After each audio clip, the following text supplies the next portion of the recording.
সীমান্ত এলাকায় বিজিবি ও নৌ পুলিশ বাড়ানোর বিষয়ে জেলা প্রশাসকদের সঙ্গে আলোচনা হয়েছে বলে জানিয়েছেন স্বরাষ্ট্র উপদেষ্টা লেফটেন্যান্ট জেনারেল অবসরপ্রাপ্ত মোহাম্মদ জাহাঙ্গীর আলম চৌধুরী।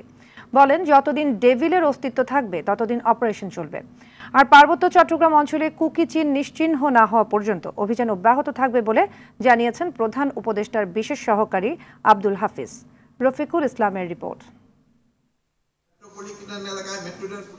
দেশের বিভিন্ন জেলা থেকে আসা জেলা প্রশাসকদের নিয়ে অন্তর্বর্তী সরকারের প্রথম সম্মেলনের শেষ দিনে দেশের সার্বিক আইন শৃঙ্খলা পরিস্থিতি নিয়ে আলোচনা করেন স্বরাষ্ট্র উপদেষ্টা লেফটেন্যান্ট জেনারেল অবসরপ্রাপ্ত মোহাম্মদ জাহাঙ্গীর আলম চৌধুরী। অধিবেশন শেষে সাংবাদিকদের উপদেষ্টা বলেন, দেশের আইন শৃঙ্খলা পরিস্থিতি মোটামুটি অবস্থায় রয়েছে। এই অবস্থার উন্নতি ঘটাতে হবে। আইন শৃঙ্খলা মোটামুটি স্যাটিসফ্যাক্টরি, বাট এটা আরো উন্নতির অবকাশ রয়ে গেছে।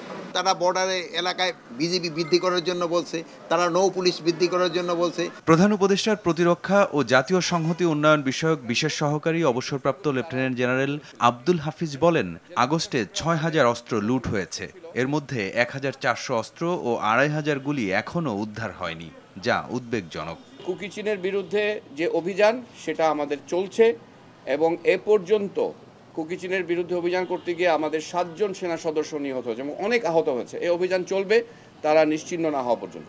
আইন উপদেষ্টা আসিফ নজরুল বলেন, ফ্যাসিস্টরা দেশের সর্বোচ্চ মেধাবী ডিসিদের জনগণের নিপীড়নে কাজে লাগিয়েছিল, যা আইন ও সংবিধান পরিপন্থী।